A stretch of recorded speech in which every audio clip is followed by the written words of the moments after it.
any other way apparently, which is sad. My name is Phil. I'm from the University of Rochester. I am the Research Integration Group Lead, as well as the HR7 Integration Group Lead for the hospital. We run a group of 20 integrators, of which 3 of us are dedicated to the research mission. With that, I'd like to get started on our presentation today in regards to data democratization using i2b2, Excel, and REDCap. So, okay. When we talk about democratization, we're talking about the ability to return control of data back to the researchers and investigators and clinicians who have been contributing data into the system. And one of the key focuses is to facilitate access to clinical data via the same friendly end-user drag-and-drop functionality that we have within i2b2. And the goal of this is to reduce the overall staffing required to support our research mission. This is our I'm busy, you're busy, we're all busy slide. We are an academic institution in Rochester, New York. We have actually now 5 hospitals with many other beds and community hospitals involved with us. Here's a quick glance of what we have. Here's some other interesting statistics for people who are interested in the user base that we have. So we run about 500 or so users on a given quarter, and we run that many queries as well as that many concepts which are queries within the i2b2 instance. Our i2b2 has been live since 2012, and this amount of users and queries has been steadily growing, as you can see. One of the things that we want to do, all of these things are on the slide here. I mean, we want to make sure that we're keeping track of patient enrollment data. We want to make sure that projects that are approved through our system, which we're collecting data on, are approved.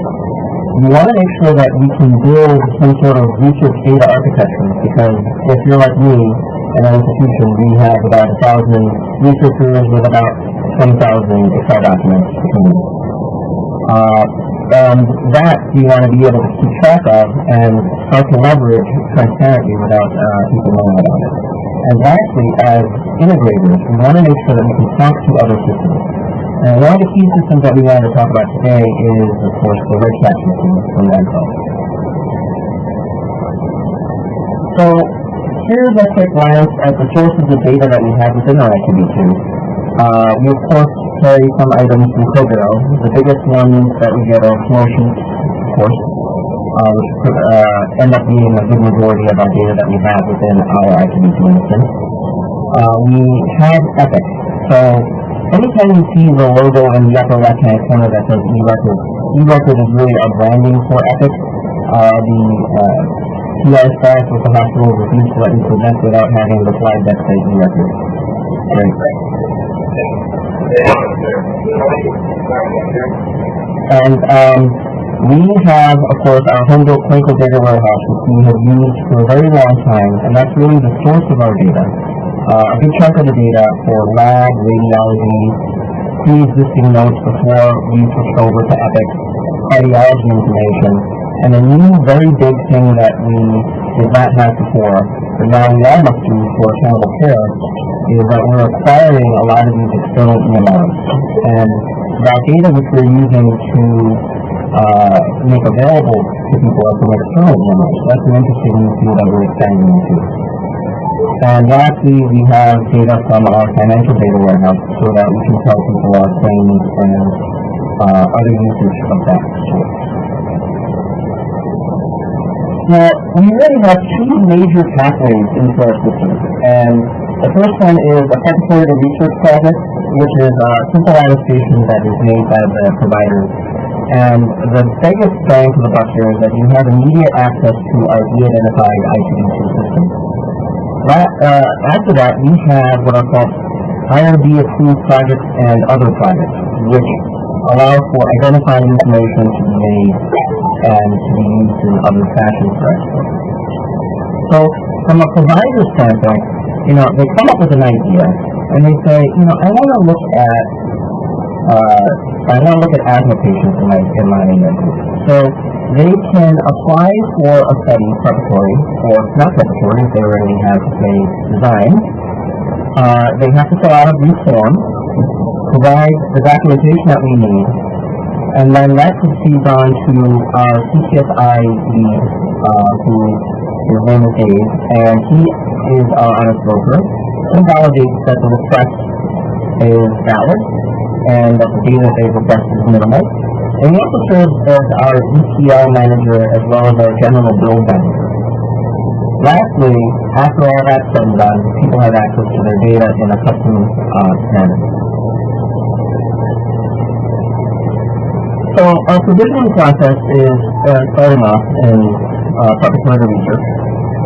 So we make a brief form, a brief attestation, and the data that they get is generally de-identified with limited amounts of Excel output. And the reason that we say this is because we've only vetted a few things to be truly de-identified. A lot of data we have is identified within our system, and we want to control that access by limiting what can be exported.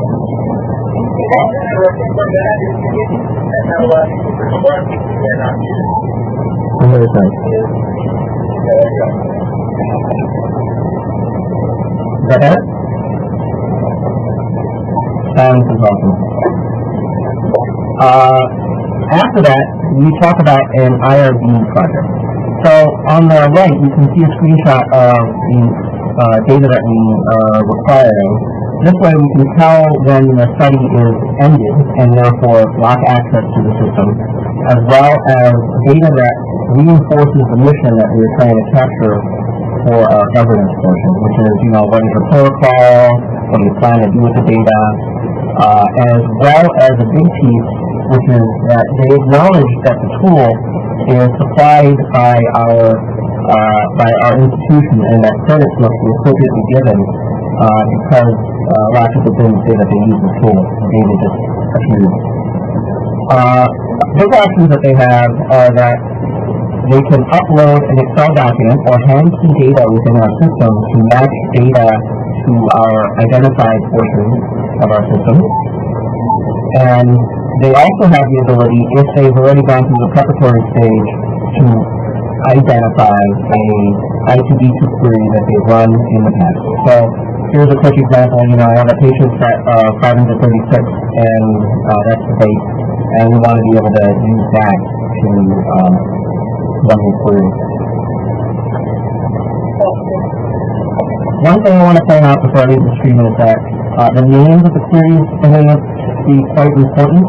It's quite annoying when somebody says, I'm looking for the query that I just ran last week. Well, you ran about 300 queries, which one did you pick? They can't figure it out.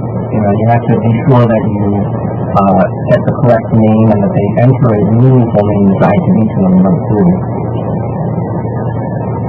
In the same process for an IRB approved research for other, we're talking about QA studies, is that they get to pick what sort of data that they want to pull into their data list. And this list is then vetted by our honest broker to make sure that they're not using data inappropriately. We have a lot of data that we're pulling in from our Epic instance, and one of the things I want to focus on in today's conference call is the smart data elements and our MyChart data that we have. Data is also loaded from any Excel spreadsheet that the end users upload. So it's actually a full secret process where you can bring in all sorts of data. A little bit of the back-end process before I show a picture.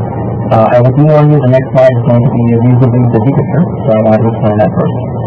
Uploaded study data that investigators upload, as well as any patient enrollment lists, are kept separate from our i2b2 in our clinical data warehouse. And one of the reasons we're doing this is because if there's ever a single disk issue with i2b2, or i2b2 is not backed up at quite the same rigor as the rest of our clinical systems, we can rebuild i2b2 from source data, and we've tested that this process works in about 8 hours. So we have a remarkably fast ETL system to support that architecture. Our system is based on a major portion called the Java Services portion, and it is a separate component from i2b2. It is not using the i2b2 subsystem, for example, PDO to do communication, and that was something that we want to work on in future state. Also, for a brief scope, we have over 500 individual i2b2 data marts, all sharing common concepts and metadata. So here is an overview of our integration system. From the last slide, the green object, the URMC integration, is the main centerpiece that's hooking all these systems together. So our front end is provided by our WordPress CCLS, and that data syncs to that Oracle database that we had mentioned before that keeps that data separate. The integration portion then creates data marts within i2b2 in an automated fashion. It also provisions all the users. It creates individual data marts which are linked via synonyms to the main i2b2 data. So some of you have a bouncing ball sound. Whatever that is to me, that'd be great.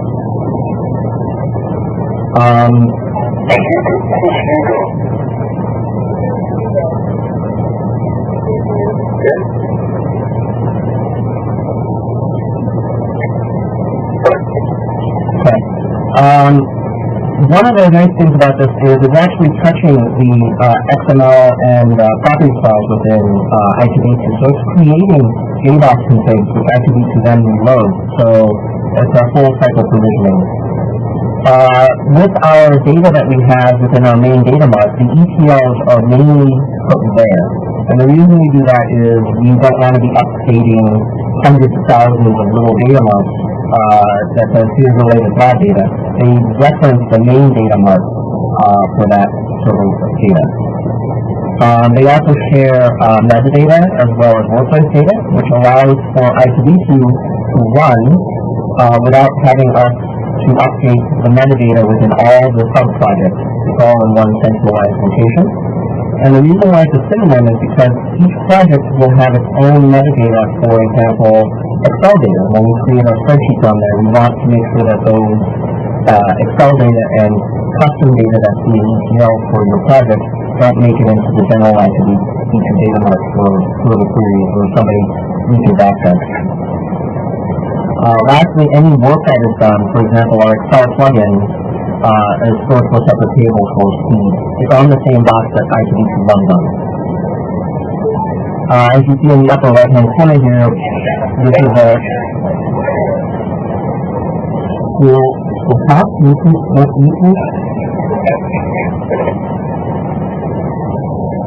hear myself. Thank you. In the upper right here, you can see a copy of every data mart being identical in that fashion. That's what that represents. So, up to this point, we talked about the general structure of i2b2 and how it's generally laid out. From this portion, I want to talk a little bit about what our researchers see on the front end and how that ties together with the data that's in the back end. So, they have the ability to upload an Excel spreadsheet. It could be Excel, it could be CSV, it could be XLS, XLSX. And that data is then matched via these important key elements. So we list this on the website so then users know what data they are allowed to import and how it matches up with our system. Because we have multiple hospitals within our institution, we have a variable to capture what site the hospital is in, so you can have multiple matches to the common NCI.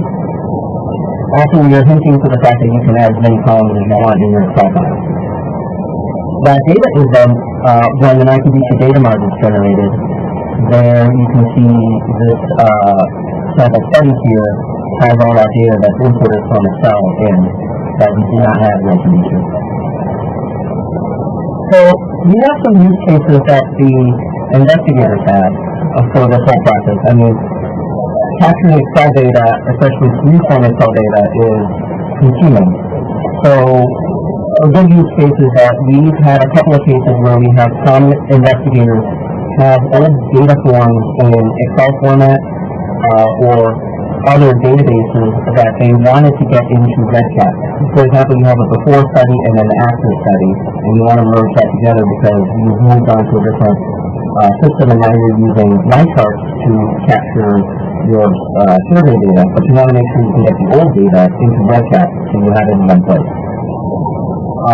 Another good use of it that we've seen a few people use is what it's called a lazy man's merge.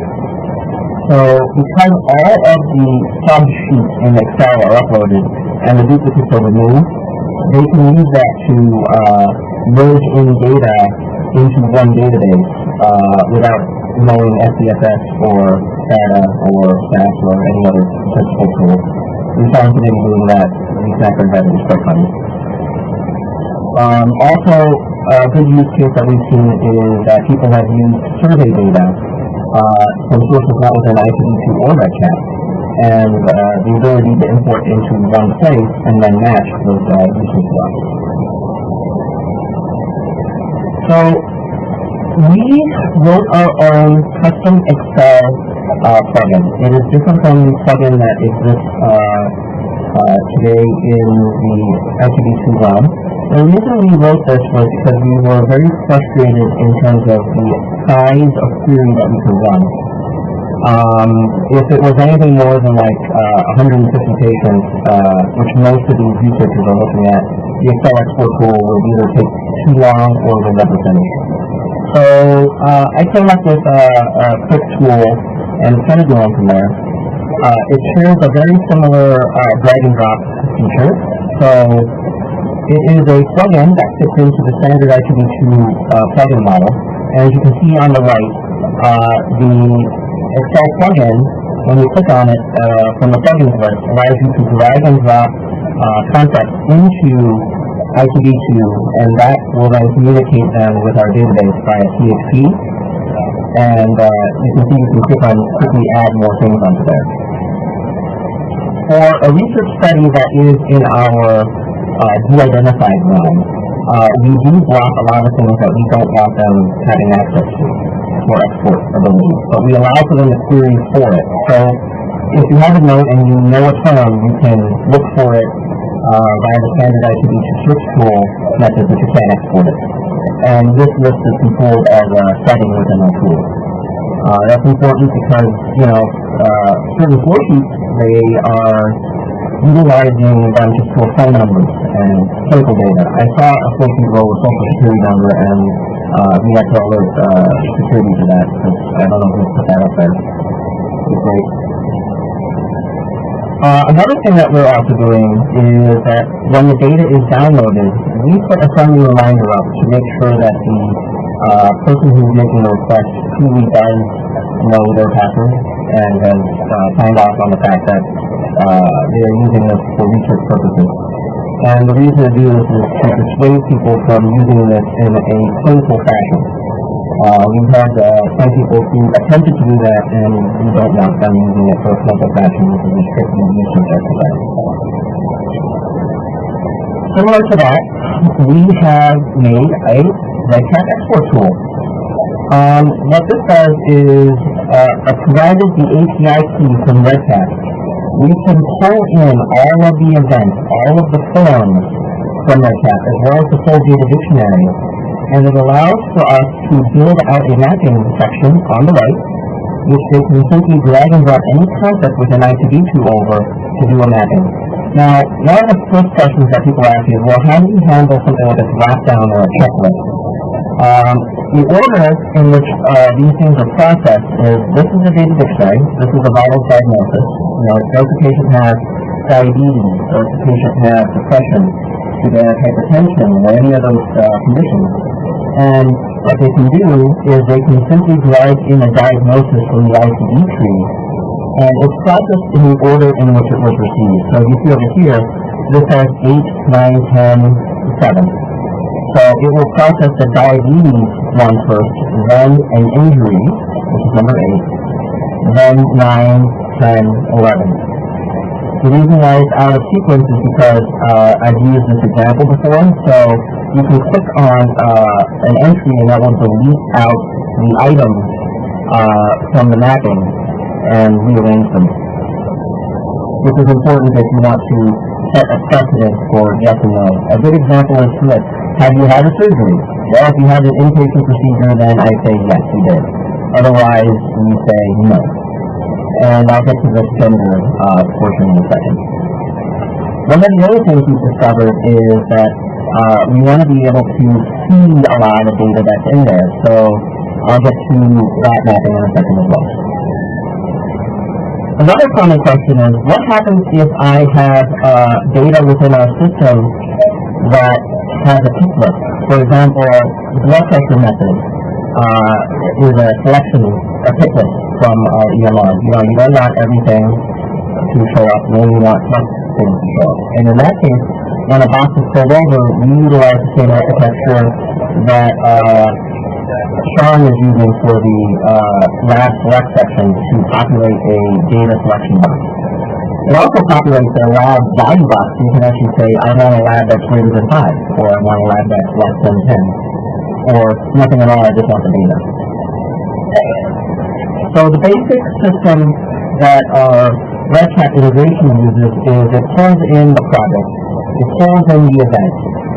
And the reason why we pull in the event is because a study might have separate wings. So in REDCap, you can specify that your research study has multiple groups. So I have group A, which does a certain number of activities first, then group B goes to later. So you could give a medication at the beginning of the study or at the end of the study and see the result based on time or something like that. And with that sort of structure, all that data hangs in that. So we look at the patient that they asked for, and that's why the upload portion is important, because without the upload portion, we would have no way of being able to get the study ID. So if a patient has a certain study ID or enrollment ID, we would want that. The default of the system is to use the i2b2 patient ID column to merge that, so if you're using that, it would be great. I have some words about that. For each REDCap event, it will look at the mapping, and for each mapping, it will do a pivot on the data that is present in i2b2, and then it will export that data out into an EAD model onto our server, and that's where it's stored. Also, we are doing backup of our REDCap when they do a data send, so this way they can roll back to the current study state very easily by our REDCap administrators who've been very helpful with us. So I want to take a little bit to discuss what we're doing next.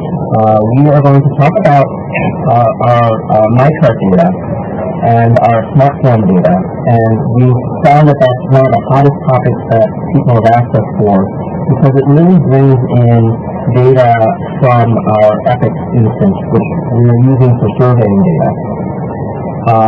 Surveys applications, as well as data that is being collected clinically using smartphones, which really simplifies the ability to capture data. So without further ado, let's talk about MyChart data.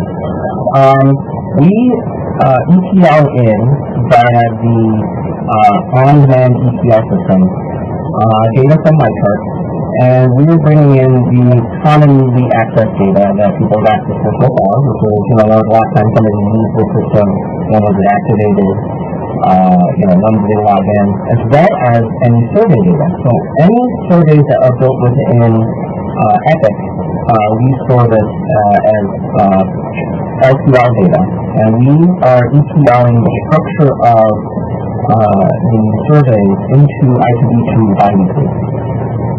What's really great about this is the quick turnaround time. So they can build a survey and know that the data is available to them in a research fashion very quickly. Some details for our EPIC users is that our folders were made from those tables, and the pick list options were picked from those 3 tables if you happen to be a little curious about the structure within EPIC. They didn't really make smart forms with an EPIC very easy to get at, so you have to do quite a few drawings. Here is an example of a pick list that we've made from a LQL item. And you can see we've kept our custom Can you please mute, please? You can hear your background.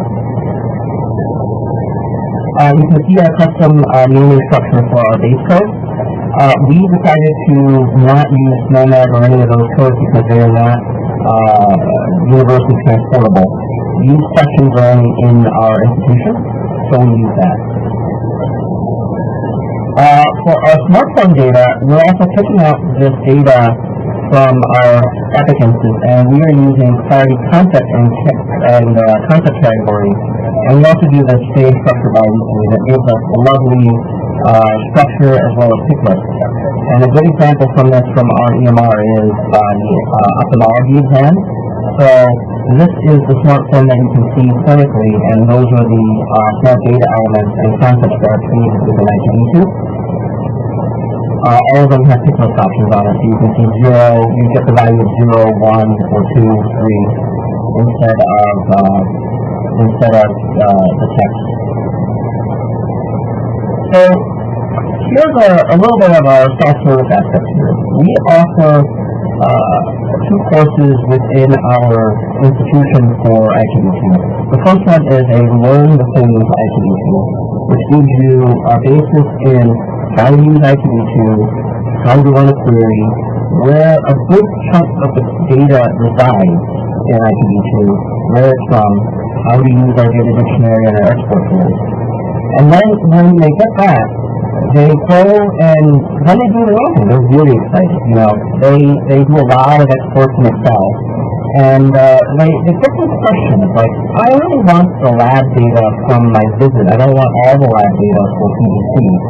And then that kind of drives them into our REDCap integration method, which then it's a lot more complicated of a setup because you need to build your structure of your study in REDCap if you don't have one. However, it does have the benefit of being statistic trends. So when you run your application, you can just simply make a data dictionary and ship your data set off to Biostats, assuming it's built correctly. And it gives the ultimate end-user control back to our researchers. However, that kind of raises questions on, how do I get that data more simply? And it's kind of a big circle, unless you design use just one tool, they use all the tools in a continuum here. And when we talk about the last class, it is specifically a REDCap integration class. So they can see the REDCap tool. We give them take cards and they go through a course for us that we designed for them to say, here are some likely scenarios that you can for like how do you map ethnicity. Here are some gotchas for our ITD data, etc., etc. And then they go back and they go to stack in a circle. We've had some people take the classes a few times just to get the nitty-gritty details, and we've done this differently than our having a webinar or something of that sort, because a lot of users are sort of hands-on approach. If you don't give them access to the system and do it and learn from their mistakes, you end up with endless questions. And this course is taught by our wonderful honest broker, David Pinto, and we'll be happy to share our resources whoever wants to see our lessons on it. We teach this course monthly, so that gets a sense of, if you don't get it, you have to wait for the next month. So some more use cases that we've had is that end users are filling out their surveys through MyChart once a month. And you can set up your REDCap event schedule to be that same structure, where the data is reported monthly. And if your questionnaire is built out identically in the EMR or very close, you can use that data to map that in. One other use case that we've had with the REDCap process is a process which we like to call passive data acquisition. So there are a lot of quality measures out there, for example, the surgery quality measures that are collected nationwide, and a lot of it is card extraction to the maximum. A lot of people don't like doing that, and it's very time-consuming. We've heard some institutions take, 2 or 3 people just to do data entry. This system removes that. One of the surgical outcomes measures uses REDCap, so we said, why not do that? And that's actually reduced their workload down to one data editor. So our surgery department was, to say excited was understatement.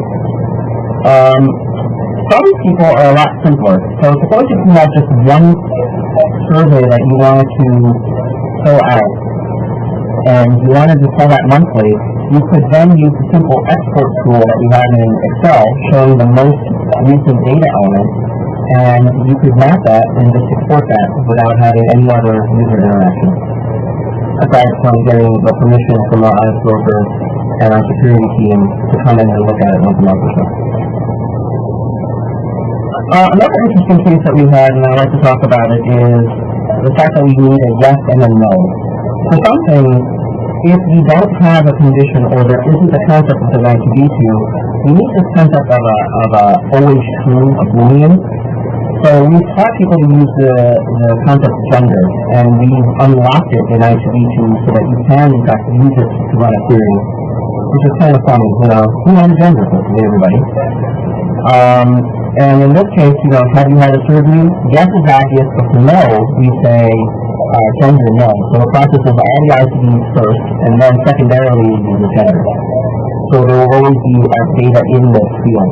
I also like to highlight this question: does the patient have surgery within the last month? And they have the option of clicking options and setting a date range in there to say 90 days before this event happens. So it doesn't matter quite so much what the event says, because the event can say visit 2 is supposed to occur 3 months to 6 months, but the form on the data acquisition part says, have you had a surgery in the last year? Well, in that case, you need to set up different options. This is actually quite granular. We actually have an investigator who's looking at 1 hour long slices because he is looking at data, device integration data for ICU patients, and he wants to know the quantitative score per hour. So it goes down to as far as Oracle what you do. Another thing that we found out is, we teach this in our REDCap course, is when you have a yes or no, a lot of times people want to know what that data is. So we tell them it's a good idea to always build a question if you're in the design stage to say, what is the data? And they can record then all the values that they have and all the dates so that they can do a chart review. Another great nice option is on every one of these you can press a text button, and it allows for you to pick a patient from your patient enrollment list and do an integration to see what the data will look like. And that allows you to hunt down, some random questions. We built that button because a lot of people ask us, well, this data looks wrong, but then if you look clinically, yes, somebody entered a height of 12. That's 12 feet. Thanks. You can also see some of the options that we allow for them to pivot on, and the list goes on, so you can pick on like the first, the second, the third, the last, second to last. One of the things that we found out is the concept of garbage in and garbage out. So our REDCap design needs to be pretty good. If you don't set up a REDCap project ahead of time to be, having events or having forums on specific events, you're not going to have a good time when you do integration. A lot of people do a study where they say, I have no events, but here are my 7 forms I don't want to capture. And then for those people, they have to go back and say, yeah, here's visit 1 stat this one, visit 2 stat this one. You can't have this as an afterthought, because this system is so time sensitive. If you say it's visit 2, well, when does visit 2 occur? You can't just see a bubble on your phone that says, this is the form for visit 2. Okay. Another big thing that we found is that whenever there's a problem with integration, you need to turn off validation within REDCap, at least temporarily. For example, our medication names tend to have nice characters in them like tilde, which they list that the field is alphabetic, and that doesn't really work so well. And here's one of my things I like to point out for our friends at Vanderbilt that they're on. Please stop changing the API. Every dot version that you've done 6 months ago, we needed to change our code because the XML needed to have the event field in the wrong place, or faces, you don't like faces, things will work and then not work the other day. So, a point of an API is you don't want that to change. Another factor is that questionnaires built within our EMR, you don't want to change them halfway through the study, because then the data will be halfway in and halfway out. We only maintain the most recent version of the questionnaire in the ontology, so that might not be so great. For our integrations with i2b2, it runs about as fast as you would run a query for that concept. And one of the big ones that are killing us is flowsheet data. And we are actually reworking how our flowsheet data works, because a lot of people are running pain scores greater than 10, and that's killing our system because we are allowing them to get a tick list at 10 and then run a query that takes over a day. Great. Our investigators are often lost on how things are documented, and this is really not a problem of anybody but our own side, because as our system has evolved with our EMR, we've put smoking history in no less than 12 places. Our scan documents, a lot of people are looking for things that are in scan documents, which is extremely frustrating because they go, well, I can see it on the form in the EMR in my scan document. And my comment to that is, well, that's great, I can tell you how to scan documents, but not exactly what's in it. And for things that aren't structured notes, we have problems finding it because it's not structured. Also, I'd like to point out that when you're building a system like this to name your columns well, investigators assume things, so when they see that there is a date field, they think they'll automatically it's the encounter date. And if they see encounter number, they automatically think it's the visit number. And we want to make sure that when you have an MRN and you have the patient ID column, that people don't assume it's not MRN. And in fact, in our Excel exports, we actually say we say instead of the patient ID, which we used to have, we now say de-identified, not an MRN field, do not use as MRN.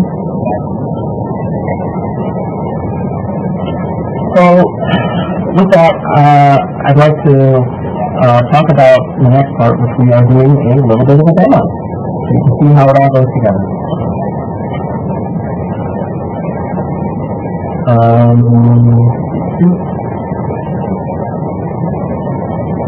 So this is our main website. It is using WordPress, so we are using a standard standard content management system so that we don't have to maintain that. So we can make changes to our website whenever we feel like it. With that, we'll talk about a project. So I'll make a new project as if I'm an investigator. They fill in who they are. They can say it's preparatory to research, and then upload the form. It's a standard form, so we check to make sure it's a standard form. They can have an IRB approved project or other. Or it's a single project if you don't have for anything. So with a IRB approved project, it lets them pick the data, and then we ask them whether or not they have a study to upload. If they do, we say, do you want to connect it to REDCap? If they do, they enter a name, and then we enter a project code. If they say no, they can pick an i2b2 query, which they can use, or they put a box here, and then we have to write a custom query for them, which we generally write in i2b2 anyway. After they do that, we list whether or not it requires hook identifiers and any questions, and then they sign off on it. From there, when the honest broker approves of the project, they can go into the study. We go into the test project here. And, nope, this doesn't have the API. They can hand feed data into here if they wanted to populate the system and look up the patient. Or they can upload a Excel spreadsheet. Now, we offer these tank cards off in our training sessions so people have MRNs that they can use. These are obviously state name. I hope we don't have an Angela Fletcher anywhere. And they upload. So after they do an upload, and I'd like to refer right now to how do I go forward?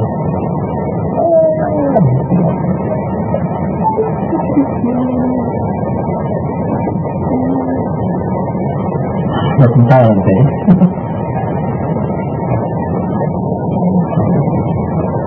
After the data is imported, they can merge, and then it will tell them something about the data that they've uploaded. We've handled up to 30,000 patients uploaded in one spreadsheet before. That was kind of fun. And it tells them whether or not there are any duplicates or mismatches, and then they import all the data in. Since I'm an administrator, I have the options of deleting a data mart and creating a data mart. So, they would press delete for an administrator. This is what our honest broker does. If you need to recreate a data mart or reload it, he presses delete. Then he presses create. And it runs all of the scripts behind the scenes that we need to make a data mart. And then they have access to their data. So I'm going to go to this whole project.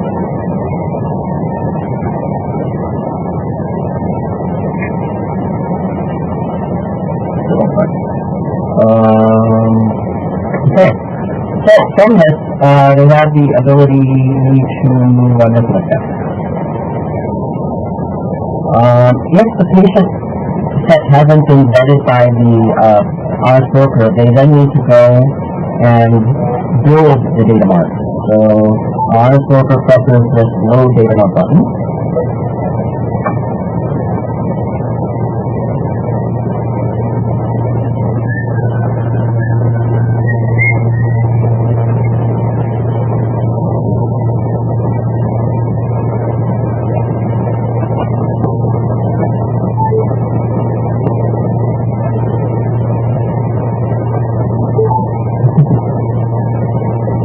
And one of the things we do see here is that each one of the data marts has a local concept tree copied from the master. And that allows for us to add concepts to the data mart that does not exist in the master data mart.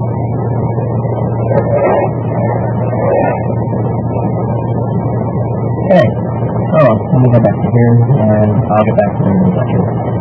Last point, I want to talk about our data dictionary project. So one of the requests that we've had is the fact that our data isn't, we didn't have a good data dictionary method before. So we thought about that a long time, and we noticed that all of our data is pretty much self-classifying, and we wrote a process within our i2b2 instance to get concepts and to make a data dictionary. So we have another plugin called Data Dictionary, and they can simply drag any concept into there, and we store this data within the comments section in the ontology, which is a clause, and it allows us to store an HTML that we are generating nightly to populate this data dictionary based on some ideas, like basic information. We also have manual curation of data. So at the top level of all of the concept trees, we are putting a HTML page that tells investigators where our data comes from, how often the data is ETL'd into i2b2, any captures that Dave Pinto or our honest broker and I have made about that particular concept, and it allows for our end users to annotate that concept in case they wanted to make a comment. So by now it should have been, or almost finished building. Okay. At this point it's running the custom ETLs. In this case I can smart data element. I can go now to analyze the patient data and go to my study.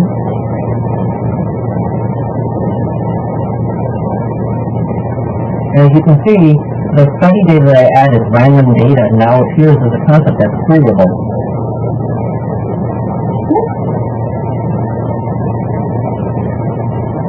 There we go. And we can simply go to our first data dictionary. So I can pick a laboratory.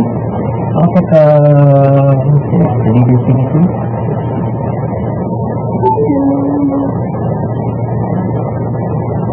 Sure. Material types. I don't have any data. Anyway. So to export data, they can simply drag data, pick from a list of options, and then press 1.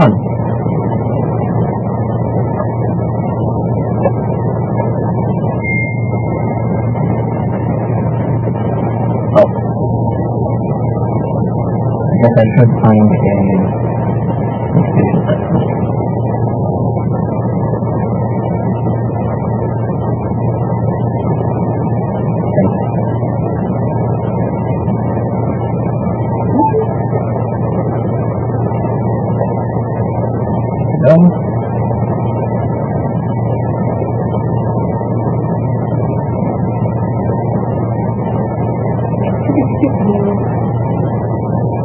Remember, this is querying over a synonym, so actually this data is kept up to date weekly from our Clinical Data Warehouse and our Epic instance. So this data should pull pretty quickly in comparison. Still going. I sure hope nobody's going to force it through right now. So, this is our data dictionary process. We're implemented in Java. It runs single-threadedly. It stops gracefully and keeps track of where it is within our system and generates out statistics so that investigators have it. So with all of that, I'd like to talk about some of the statistics we've gathered about our business process in general. As of March of 2016, which is our main statistics for ethics conference, these are the number of projects we've done. And a lot of investigators, they have gone for the Excel method because it's quick and easy and allows for them to get data quickly.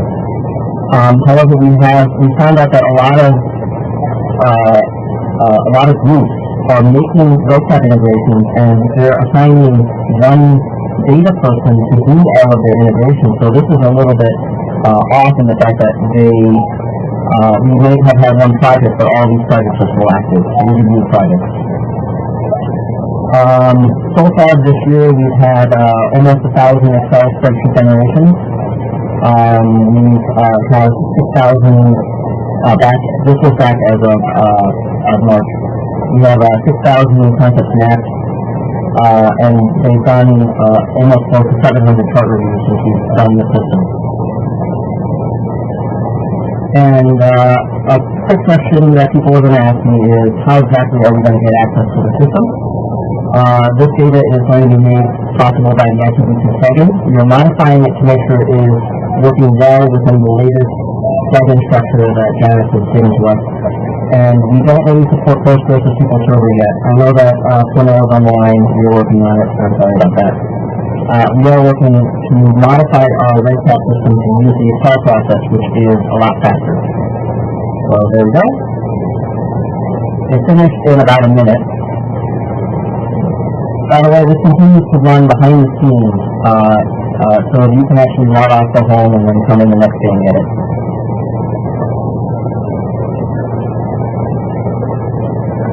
There you go. Wow. That's really excellent data. That's awesome. Sometimes even these plugins or these demonstrations, you don't know if you have real data. Okay. And I will give a little demo of the REDCap function. So I'm going to go to a project that has it.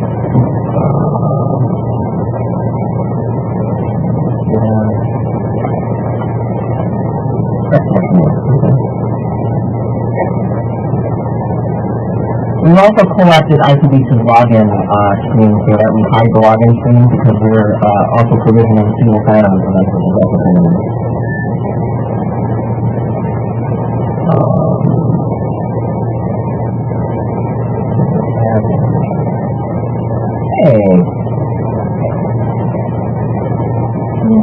Hi.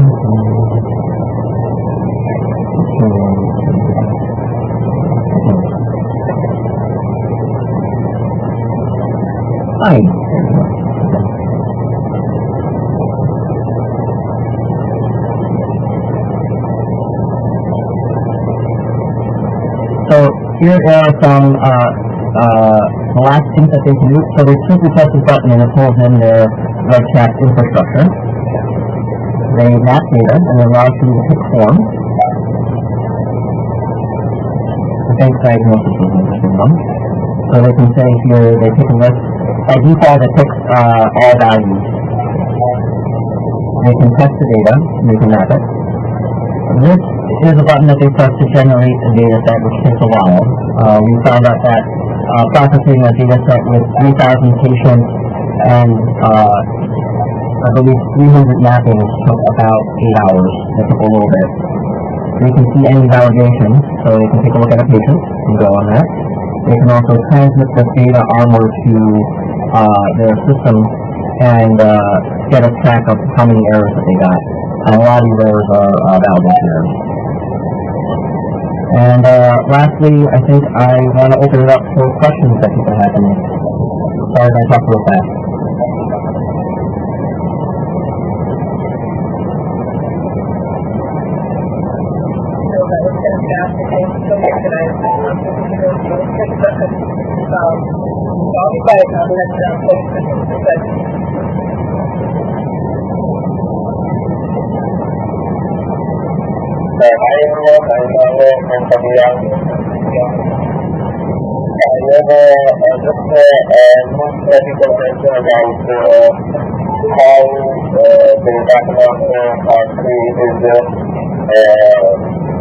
Everyone when create a new process that the data are handled in a unique categorized, so basically you create different images every time. Correct. We create a different schema. We have over 500 different Oracle schemas, starting with the word i2b2. There are two sections. One is a study or project-specific section. So when you run one of those ETLs, it ETLs, for example, the medication data or the MAR data into the study's data mart, and it's a union. A view is made, and it unions the public data mart data versus your local study data. ETLs on each study are run on the weekends after the main ETL is complete. So we are updating both the main data system as well as every individual data mart to keep everything up to date. The reason we did that is we only wanted to be doing lab data once, and I didn't want to ETL lab data to 300 projects. You know, we wanted to do it just once and only custom one for the customer. Oh, okay. Here in Korea, we presented maximum in European meeting because we use a lot of software instead of Oracle, and I tried to create a new way to render the data in a unique materialized view, just using a materialized view to handle different problems. It's very similar. We're not using materialized views. We're using plain old union and a view in a similar.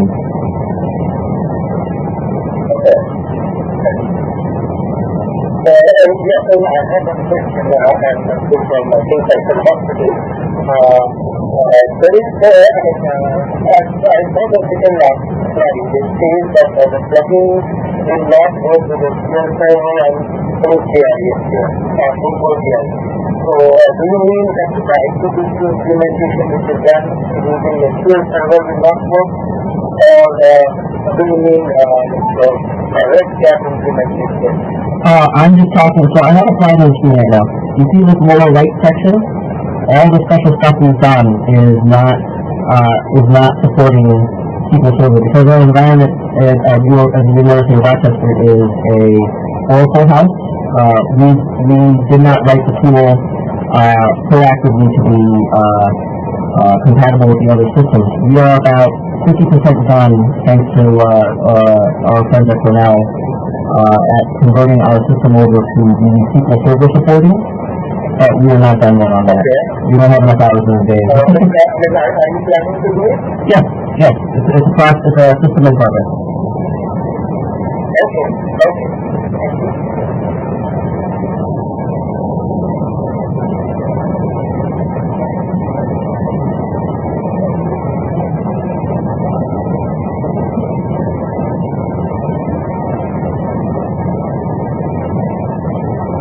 Wow, I must have either answered all the questions in my slides or I took lines this week.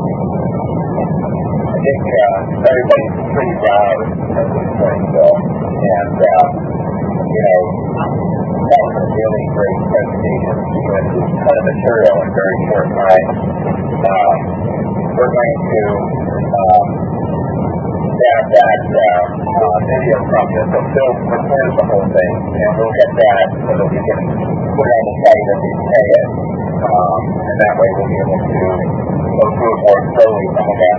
I appreciate all the details that were in there. You basically showed like 4 or 5 systems, Phil, that really pretty amazing. I mean, it wasn't just the REDCap and Excel system, but there's including that all of these systems that you just kind of skimmed over really quickly and showed all the detail on each of all the items.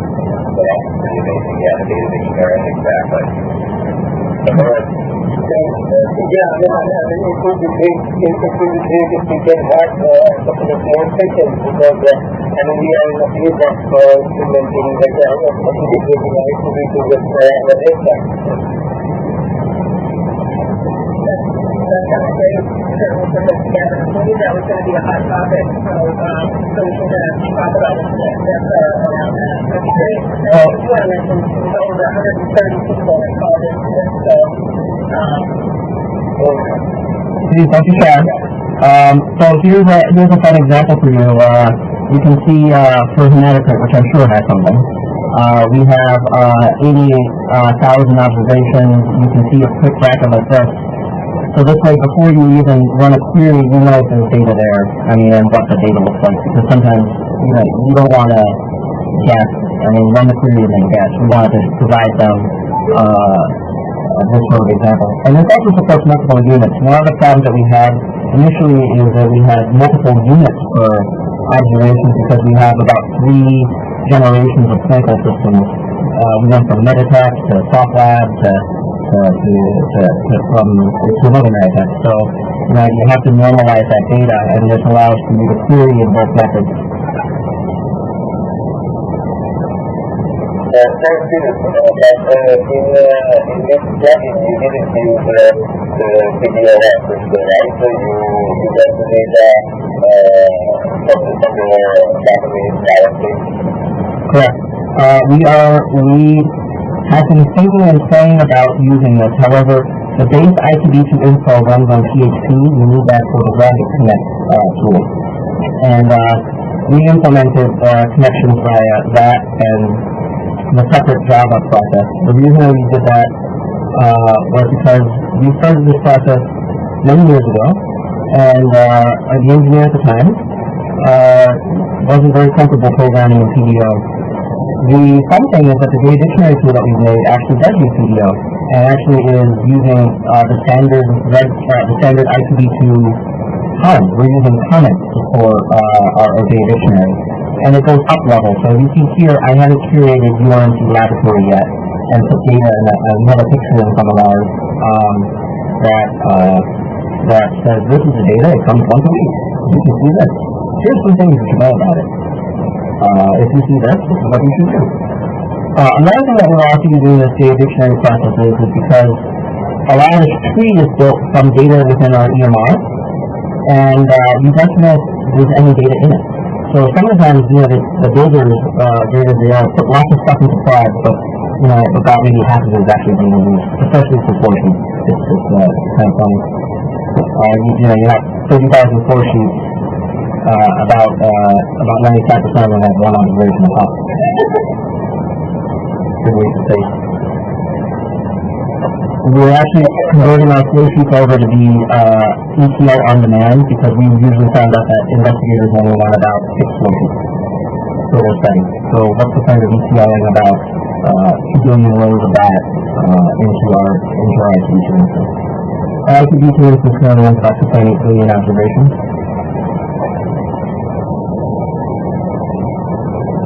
Of which probably 80% of it is flow sheets.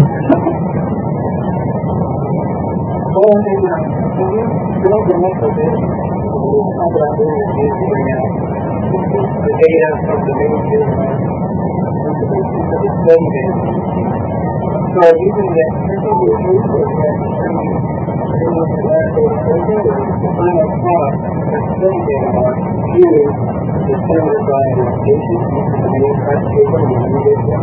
option number 3, the last one.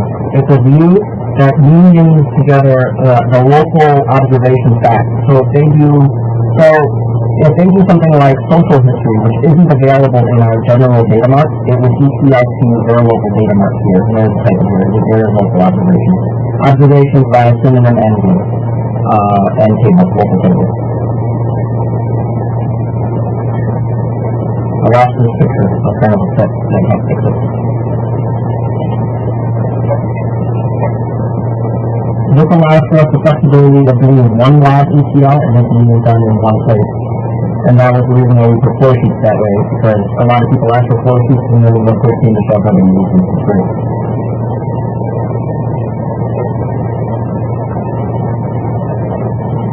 It also allows for workplace communication as well, because this is also similar. So each one of these data marts is self-containing with only the queries that are run in that data mart. So, for example, the QT modules run just here. It doesn't run here. Let's just have us take an E2. While keeping this data encrypted separate for speed purposes. We don't want the main data mart swapped down with encryption. We only want encryption in those tables. If users are in multiple, they have multiple data marts to do, and you're going to have to integrate all of that and Yep. So as you see here, when they log in, they got to pick list of which project they want to log into. So they have infinite flexibility here. In terms of I want to log into the clarity project. There it is. This is data. That's all the data they got for this project. This one is kind of cool considering we wrote a custom clarity query that pulls in the data and it's pulled in order instance results. This is from clarity and we're ETLing that into the local data table.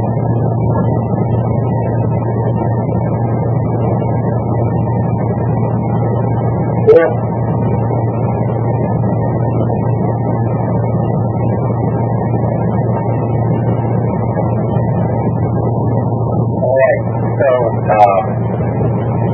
We're going to allow this to be available as a movie as soon as we can.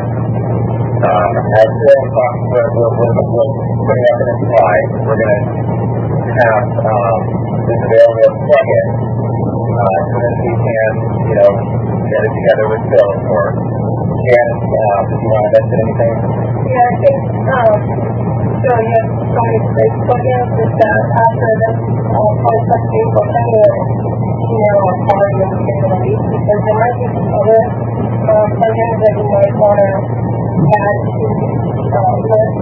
All of the plugins that are shown today will be available. We have had an agreement with our Chief Medical Information and our CIO to link all of these free open source projects to the community. So rest assured, we're making this freely available.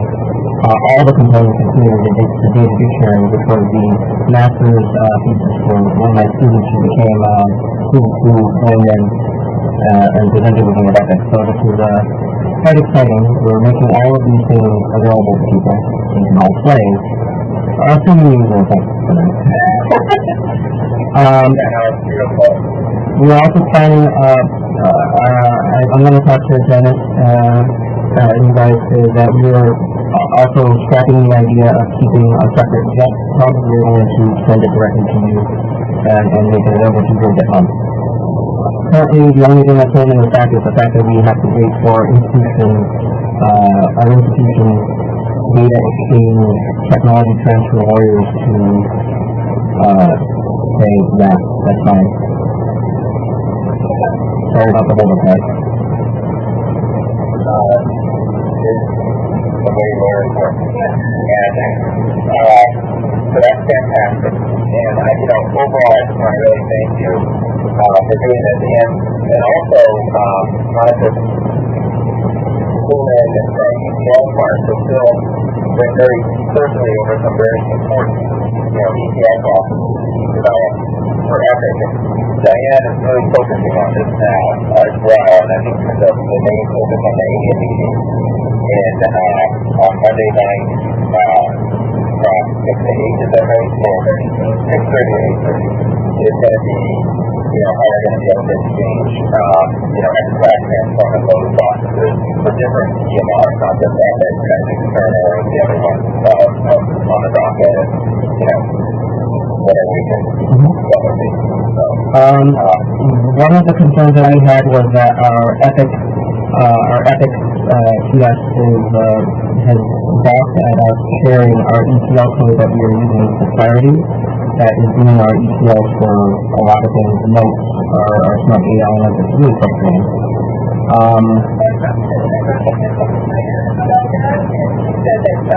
One way of getting around that is really the only people that would be interested in ETL for Epic are Epic customers. So one way of doing it is you could contribute that to the Epic repository, and because they're there, and then you can just, make people to that repository. Yep. You just like it. I just decided to log on, and then you can use the Epic to Epic customer. That's not a problem. So. Yep. So that's probably going to be a good idea. And I'm glad that that's going through because I talked about this a year ago. They said no, N-O, period, end of story. So yeah, I talked to her back in 14. She said no. But what's going to be good about this is that if we contribute that to that infrastructure, you guys could run the same ETLs that we do to make the data structure, to make all of these things which I demoed today possible from your end. We actually had a lovely discussion with the people who are doing the surgical outcomes data mark. They are actually sharing the build that we have because they want to share this tool with other ICD2 institutions so that they can use their ICD2s, and as long as they do their ETLs the same way, we can share a lot of the build, especially if they can collaborate when they build out their smart data forms to send their exports between institutions.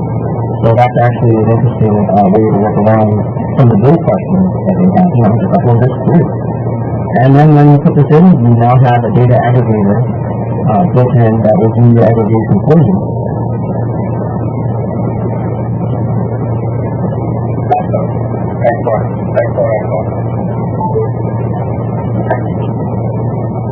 All right.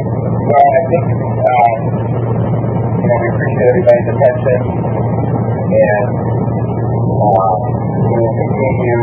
I think the next thing is at ATM, right? Correct. We'll continue at ATM. We're going to have another one of these before that, right? I know ATM is the next one. And also I would note in the next couple of days that you can provide comments about the webinar and also take suggestions of the topics. And also if you have something to bring yourself, you'd like to get the work in the summit. And then we'll refer to Amy as well, I don't know. And I think our next webinar is December, right? Let's just say, December. For December. Great. Well, thank you, everybody.